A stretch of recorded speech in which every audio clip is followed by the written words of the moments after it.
Talking then of what's been happening at Aston Villa. With Jack Grealish moving on, we touched on the players that they brought in. Danny Ings being a shock transfer. Brilliant. As much as we all assumed that he might well be leaving Southampton because he wasn't prepared to sign a new deal, I don't think anyone would have seen him going to Aston Villa.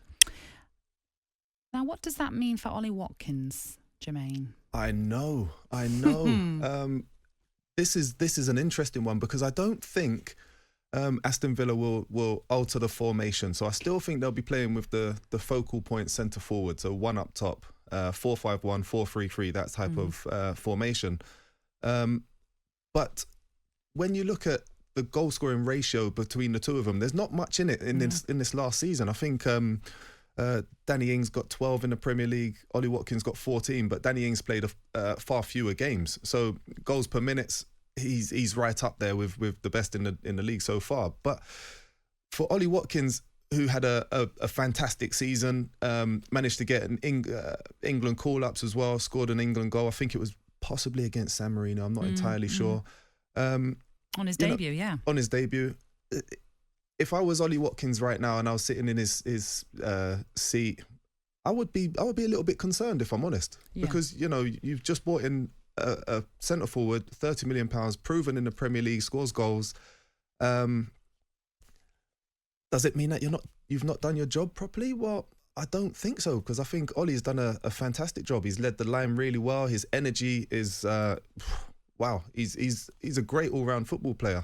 Still got a lot to learn in the game, don't get me wrong, but when you see somebody of the calibre of Danny Ings coming in, obviously we're putting the injury record aside. I think it's a possibility that he could become a bench warmer this season. Well, it's a conversation obviously Dean Smith's going to be having with Ollie Watkins and Danny Ings about how he sees he's going to be working with both of them. And yes, they may well stick, but as you say, with that one up top and whether or not, I mean, I don't know. We just don't know what Dean Smith is thinking. Strength in depth, though. There is that. Absolutely. We do know with Ollie Watkins as well that when he first started with his professional career at Exeter and then with Brentford, he was a winger. Yep. So that is an option that maybe Dean Smith will look to use, although predominantly I think he's on the left, and that is the issue as well about who.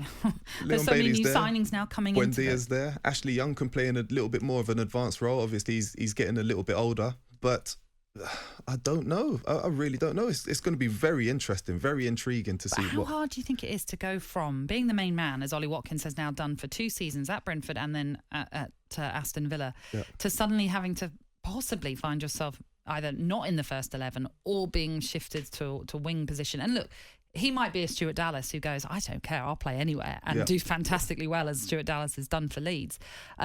But that's quite hard, isn't it, for you as I say, to go from being the main man to suddenly not necessarily being that as influential, perhaps? Oh, I'd never know. I'm joking. Yeah, do you know what? When I was playing, I played for Leicester, and it was myself and David Nugent up top. And Jamie Vardy came in. Who's he? I don't know if you heard of him. He's still at Leicester now. Bit part scored a few goals. England player. No, but Jamie came in and he was just. You could see that he had something special. Okay. So you have to every now and then take a back seat. I wasn't content sitting on the bench collecting money, so I wanted to move on and try and progress and push my career on a little bit. So it's difficult. It will be difficult for Ollie Watkins and for Danny Ings as well, because as we mentioned before with Jack Grealish, there's no guarantees that he's going to play in every single game, week in, week out. So it's just a matter of having that conversation with Dean Smith, understanding what your role is, where you stand, and whether you're going to be able to offer anything to this to the squad this season. Just on a final point then on that, if you have to pick one, who do you start with? Oh, wow.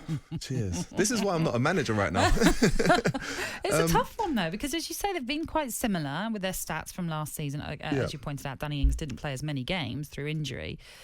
But it's a tough one. I would start with Ollie and see how the game progresses, and then I'll bring Danny Ings on the last 20, 30 minutes.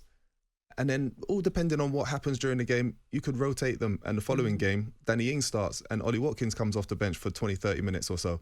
Just to keep everybody happy, to keep everybody on their toes, and to keep pushing that boundary. Jim White and Simon Jordan, Monday to Thursday morning, 10 till 1. On AM, on DAB, via the talkSPORT app and on your smart speaker. talkSPORT.